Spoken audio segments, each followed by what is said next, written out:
Don't watch Martin Luther King or Sir Ken Robinson, great speakers like that, if you're starting your own journey to become a speaker. Why?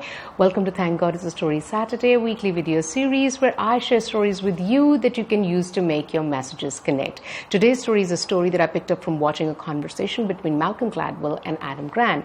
Adam Grant says that when he decided to become a public speaker, knowing that he was an introvert and a shy person, he thought his preparation should begin by watching one of the world's best speakers. So where does he go? He goes to Martin Luther King's world famous and very moving I Have a Dream speech. He says, when I watch that speech, I feel so defeated because Martin Luther King is so good. He has an innate ability. It's a God's gift. No matter how much I try, I will never be as good as him. He says when he gave the I Have a Dream speech, he was in his mid-30s.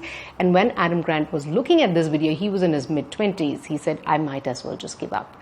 When Malcolm Gladwell hears this, he says, well, you are making an assumption that Martin Luther King had the innate ability. That's not true. He was born in an oral culture. He has heard his father speak in church all the time. And Adam Grant says, that's true, but we don't know that.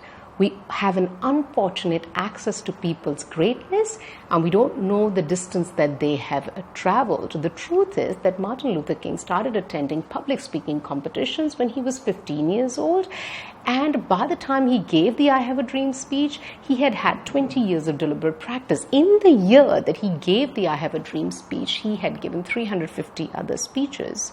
This was clearly the case of talent married with training. What is the point? The point of this story is not to critically think through and see it's not just the greatness, it's also the distance traveled we have to look at. I mean, the fact that he was born in an oral culture is out of our hands. So what do people like you and me do? I think a perfect response was given by Seth Godin, who says when you watch TED Talks and you watch Ken Robinson's TED Talk, he is so good. You feel like I can never be like him, and you feel like want to give up. But what you should do is to not watch Sir Ken Robinson to learn how to give a TED Talk. You look at how Elizabeth Gilbert prepared for her TED Talk, Your Elusive Creative Genius. She practiced that talk 200 times before she gave it.